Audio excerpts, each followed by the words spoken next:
Okay, it's a little after 1 p.m. I would like to call the Revenue Estimating Conference to order. And I will do so by moving forward with a roll call.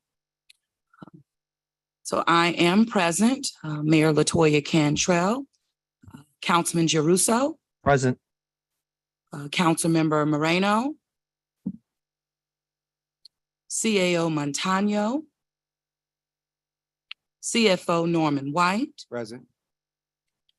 All right, Mara Baumgarten Force. Present. Okay. Okay, so with that, we're going to kick off the Revenue Estimating Conference. And today is Friday, March 31st, 2023, the culmination of the first quarter of the year. I will just give a few opening remarks. Now, this journey that led us here today was a real focus on community relative to the budget.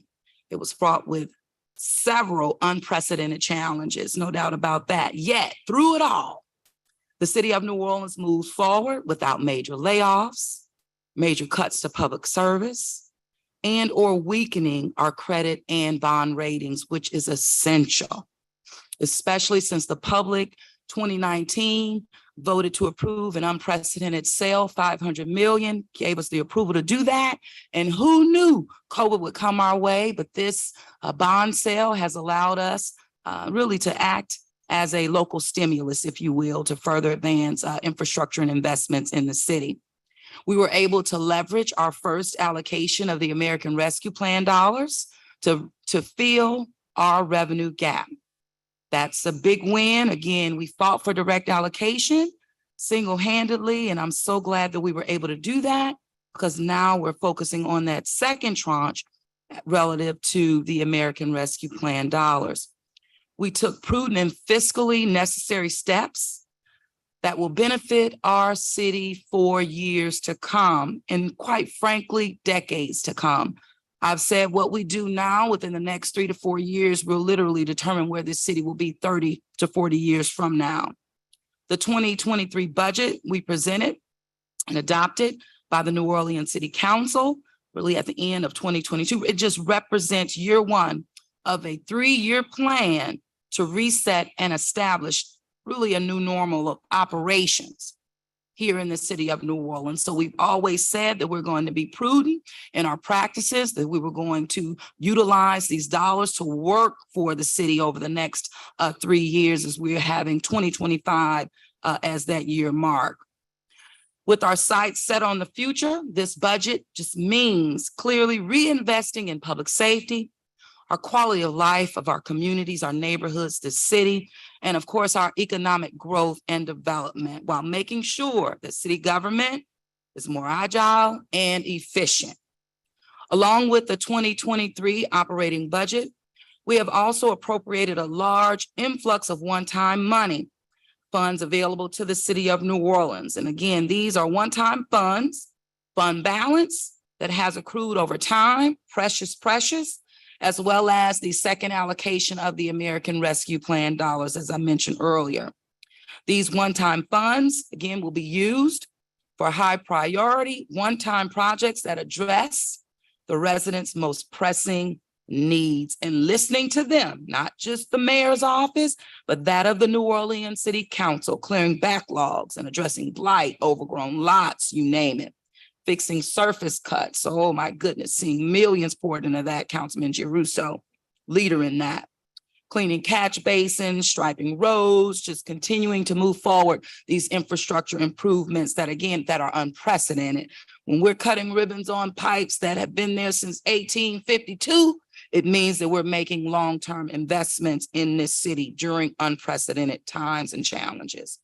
So as stated before, we have increased our fund balance to accommodate the gaps of 2025, but it is our hope our revenue will continue growing at dramatic rates. This city here recently, we have been touted as being one of the best places to visit in the world. The most recent list, only one city in the US showed up, and that was the city of New Orleans.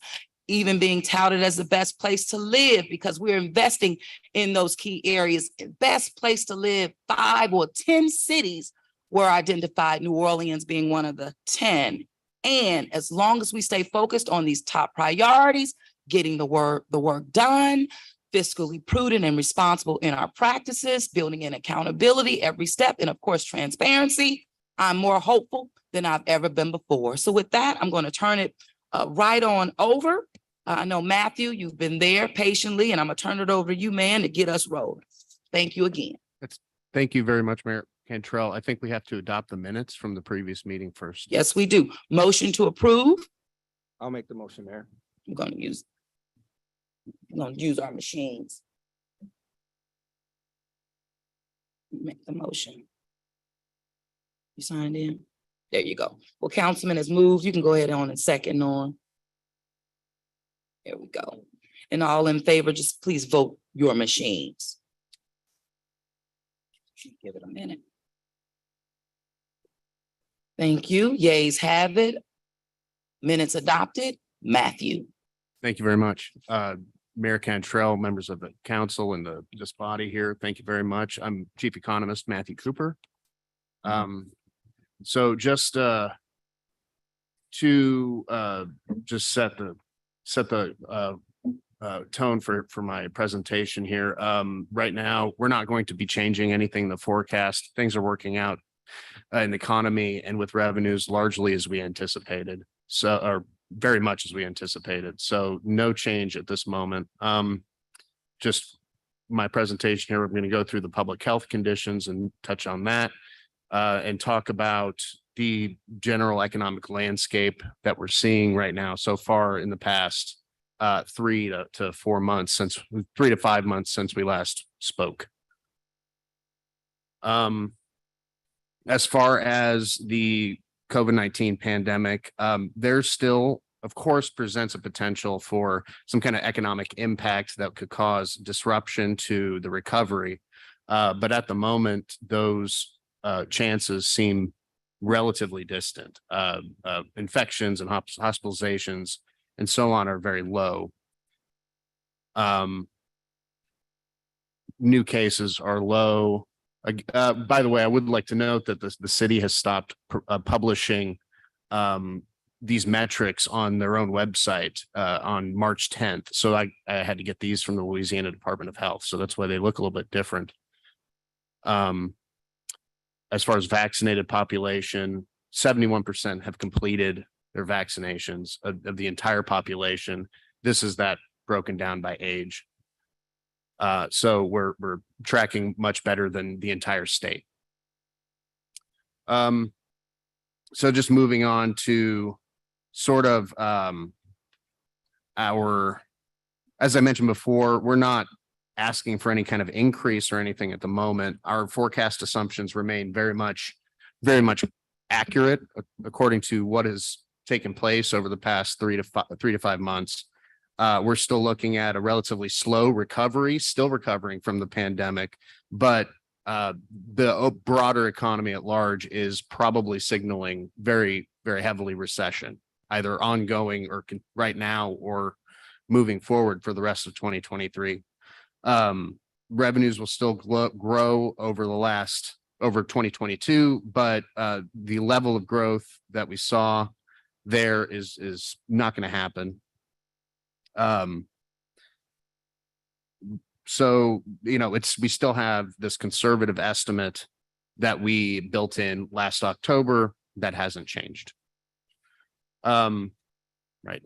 So just a little bit of a background on what the actual term technically inflation means, because there's a lot of talk about how inflation has gotten better or the threat from inflation has sort of dissipated. I mean, technically that's true because inflation actually means it describes the situation where price levels are currently increasing. And technically, you know, we're beyond that point, you know, a year, 18 months ago, where inflation was happening and it was historic inflation that we haven't seen in 40 years. Okay, that's over. We're relatively plateaued now, but without deflation, those prices still remain significantly high. And this is a graph that I've worked up here just to demonstrate exactly what I mean by that. And we've seen the year over year number that was released last month at 6.0%. And that's a lot better than the 9% that we saw, previously that at its peak. But if we take that number and look backwards even further to January 2021, for instance, price levels are 15% higher than where they were at that point. This still presents a significant challenge for anybody who buys anything that includes the government, the city government, residents of the city, everybody.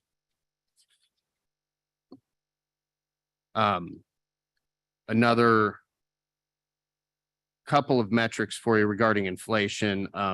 Food is still 9.5% higher year over year. Energy is 5.2% higher, shelter 8.1% higher. These are just some of the smaller parts of inflation. So those specific things, things that we all spend money on every day. Gasoline at the moment is 158% of what it was in January 2021. Retail price.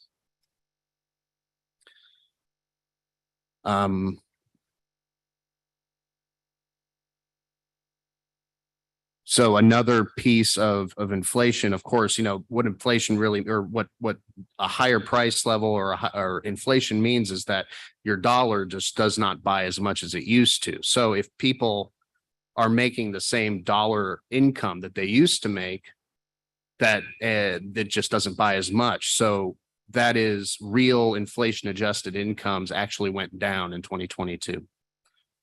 Just to further reiterate that point.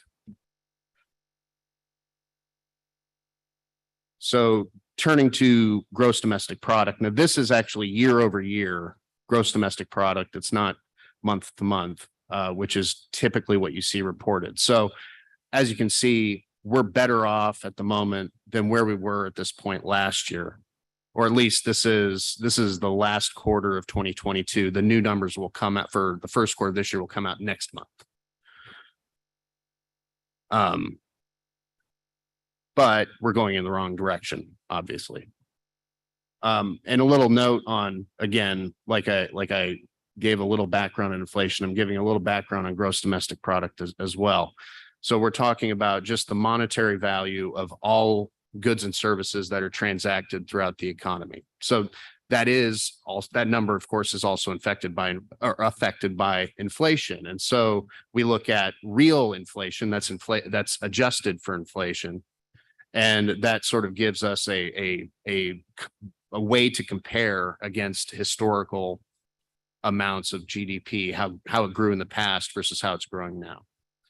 So GDP is made up of personal spending, that's consumption. There is the business expenditures, the private domestic investment, government consumption, and then net exports. And I just wanted to break down a little bit what is going on in GDP nationwide and sort of how I see that translating to 2023, whether there's momentum or not.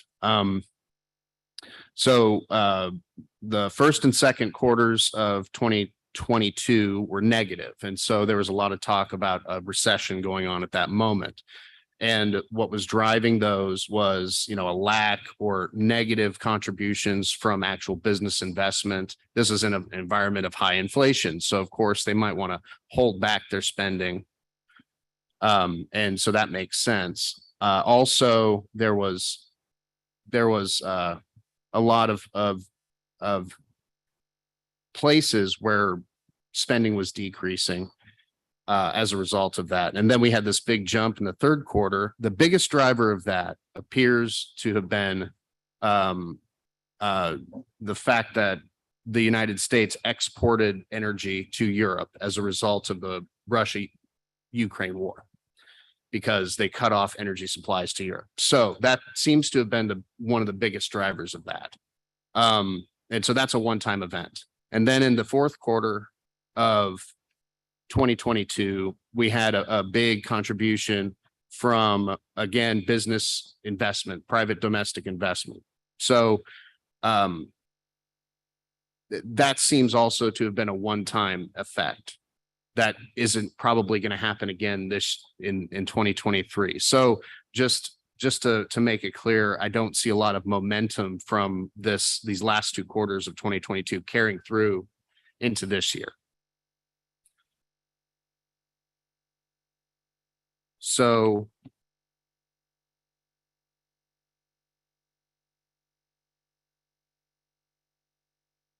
moving on, I will make some more sort of points about employment in general, and the labor market in general. So we've seen in the news some significant layoffs are going on in the labor market. That doesn't seem to have affected us here in Louisiana or in New Orleans yet. But generally, we see economists think of employment as what's known as a lagging indicator, meaning the economic event has to happen first and then employment or the labor market responds. The layoffs happen after the economic crisis. Right now, however, one of the biggest factors affecting us here in the city is leisure and hospitality is still on a recovery trajectory from the pandemic. So the city is going to be riding that wave, and that's probably going to be a bigger effect for the time being, at least as far as all of the indications are concerned, than any other larger nationwide sort of effect from any recession. And here is year-over-year employment still heading in the right direction. The bars above the zero line indicate that we're growing year over year. So that's a good thing. And here is labor force and unemployment rate. Let's say that 180,000 people in the labor force in New Orleans Parish prior to the pandemic, that would be normal. We're at about 177,000. We're almost there. We're recovering. You could probably say that the unemployment rate has recovered.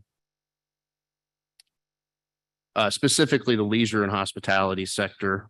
This is one sector, at least locally, that hasn't quite yet recovered. These statistics are from January, so they don't include February yet. Those don't get released until next month. Another indicator of local, let's say, tourism activity is passenger traffic at Louis Armstrong. The kind of thicker blue line over to the left, that is the current year. And it looks to me like we're right back where we were prior to the pandemic.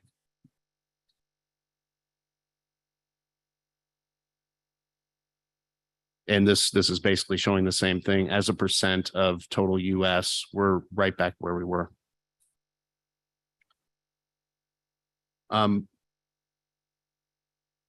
And so here is, again, no change to the 2023 forecast. You can see the numbers there for yourself. That's exactly what we passed for the final budget when we passed it. So just in conclusion, we had a lot of notable revenue growth last year. We're not going to see that again in 2023. There will be moderate growth due to those factors that I discussed, recovery, but there are multiple factors pointing to an ongoing recession and further economic difficulty in the future for this year. So what this means is that continued financial prudence, maintaining our good cash position that we have established over the past several years, is likely going to see us through this ongoing future crisis. So any questions? Absolutely. Very good. Thank you very much for your presentation and your comments. At this time, any questions, Councilman? CFO, Harold? One quick question. What growth rate does this represent over last year? Do you I happen? believe it's about a 3.1% revenue wise Very reasonable. in the general fund. So if there are no further questions and or comments, I would ask for a motion to adjourn. So moved. You do your machine. right.